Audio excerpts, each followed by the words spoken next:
Salut à vous mes kaki, kakapo, kamikazes, moi c'est Garance, bienvenue dans cette nouvelle vidéo. Aujourd'hui on parle écriture avec le NaNoWriMo.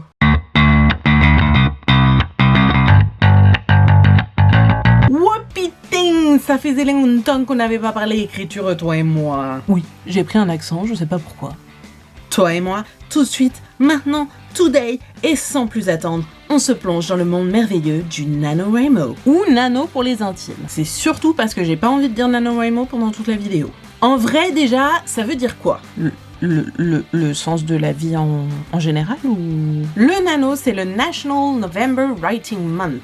Wesh, c'est en anglais, alors je traduis. Mal? Mais je traduis. En gros, c'est le mois national de l'écriture en novembre. Ah bah moi je l'avais dit que je traduisais mal, hein. Ça fait tout de suite moins classe. Concept ultra simple que toi-même tu peux comprendre. En gros, pendant tout le mois de novembre, c'est-à-dire 30 jours pour ceux qui savent pas faire le truc avec les points. Tu sais, le truc avec les points, c'est genre janvier 31, février pas 31, mars 31, avril 30, 31, c'est le truc avec le point. Pendant 30 jours, tu dois écrire 1667 mots par jour, ce qui fait un total de 50 000 mots à la fin du mois de novembre. Comment je suis trop douée en maths, wesh! Tu peux écrire n'importe quoi. Genre, tu peux écrire que t'arrives pas à écrire pendant 50 000 mots. Mais ça fait un peu The Shining. Tout va bien! De la poésie, un recueil de nouvelles, un roman, du théâtre, une autobiographie. Ça peut être de la science-fiction, de l'aventure, du contemporain, de la fantasy, de la romance, du thriller avec des meurtres. Faut pas que je m'emballe. Et même tout ça à la fois. Je sais pas comment tu ferais, mais ça serait trop hypé de ouf comme truc. Tu peux écrire en français, en anglais, en allemand, deuxième langue, mais aussi en islandais. AKA, la langue la plus difficile du monde. Et tu sais pourquoi tu peux faire tout ça? Parce que le nano, c'est international. Et surtout, c'est pas un concours. Bah ouais, le but c'est pas de gagner le prix Nobel de la paix. C'est avant tout un événement qui inspire, qui motive et qui soutient les écrivains en herbe. Ou en béton. Ouais, je suis pas fière de celle-là. Pendant toute la durée du nano, leur compte Twitter est alimenté 24 heures sur 24, 7 jours sur 7, peu importe les time zones. Et oui, malheureusement, c'est en anglais.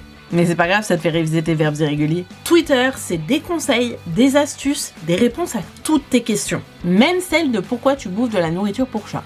C'est aussi des gens incroyables qui te font faire des sprints ou qui te donnent des prompts. Le sprint, c'est facile. C'est quand le gars il te dit « Allez, on débranche tout et on écrit non-stop pendant 15 minutes ». C'est généralement des temps très courts pour te motiver à écrire mal. Et là, on en vient à mon mantra que c'est carrément de la philosophie. Pour écrire, il faut écrire. Je déconne pas. Si tu veux écrire, rentre-toi ça dans la tête. Tu vas d'abord écrire mal. Et ça, c'est pas grave. Parce que écrire quelque chose de mal, eh ben c'est toujours mieux que de ne rien écrire du tout. En plus, breaking news, une fois que t'as fini, eh ben tu peux tout corriger. Deuxième mantra philosophique, t'écris pas dans le marbre, tel le mec dans la Bible, t'écris sur ton ordinateur. Alors calme ton slip. Les prompts, c'est une sorte d'exercice avec un sujet. Exemple concret, la meuf te dit « Ok, ton personnage principal, il est malade. » Eh ben, tu vas pas me croire. Moi-même, j'y ai pas cru. Ah. Grâce à ça, dans mon premier roman, j'ai écrit une scène où mon perso a de la fièvre et la vie de moi, c'est peut-être ma scène préférée du roman. Le nano, c'est aussi une communauté. Pas genre secte. C'est de la douceur, c'est de la patience, c'est de la bienveillance. Hashtag moi. Il n'y a pas de haine, pas d'insultes, pas de menaces. Rien de négatif. Et c'est aussi des rencontres. Et pour le coup, ça, c'est partout dans le monde. À Toulouse, j'ai rencontré une meuf et c'était mon premier write-in. Comprendre, on se retrouve à un endroit pour pouvoir écrire ensemble. J'étais hyper intimidée, mais il s'avère que elle aussi, en fait.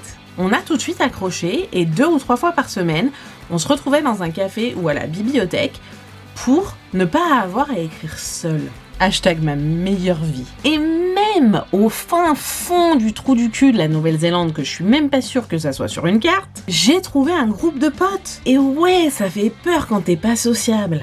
Hashtag moi. Mais quand t'arrives dans un café et que tu vois une bande de gens éclectiques, comment je parle trop bien la vie de moi, wesh. Ils sont tous à pianoter sur leur ordi et juste tu te sens enfin chez toi.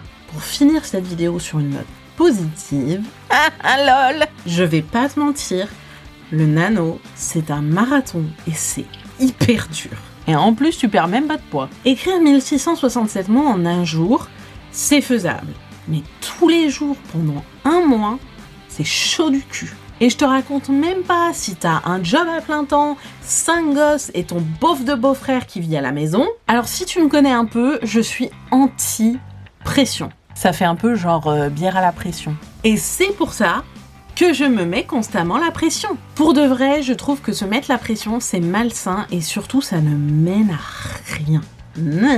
Mais pendant le nano, t'as une telle pression d'écrire 1667 mots par jour que ça devient de l'adrénaline. Et c'est aussi pour ça que c'est super important d'avoir une communauté. Parce qu'on se motive, parce qu'on est tous dans la même galère.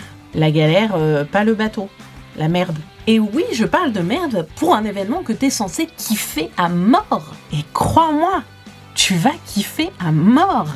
Enfin, la communauté nano, en vrai, c'est pas juste pendant le mois de novembre. Le retournement de situation. Faut que je rote. Ils font aussi des camps, donc en français des camps, on va pas se mentir, tout au long de l'année. Et là, tu peux te fixer tes propres objectifs. C'est de la pure motivation toute l'année. Genre, t'as même le Preptober. C'est le mois d'octobre où le nano te donne des conseils au jour le jour pour te préparer au nano, celui du mois de novembre. Du coup, bref, c'est juste ouf. On reparlera du nano dans les prochaines vidéos sur l'écriture parce que je ne vis que pour ça. J'exagère un tout petit peu. Non mais en vrai, si c'était pas pour le nano, je pense que j'aurais jamais écrit un seul roman. Parce que c'est grâce à eux que j'ai écrit tous mes romans. Et pour être sérieuse, si tu veux qu'on devienne poteau de nano, brave ta timidité et fais-moi coucou. Coucou! Si tu as vu la vidéo jusqu'au bout, laisse-moi un emoji stylo dans les commentaires. Dans la description, tu trouveras mes réseaux sociaux, mes inspirations et même d'autres trucs. Et n'oublie pas, le like, le partage et l'abonnement sont jouasses. Et en attendant, surtout, culturez-vous!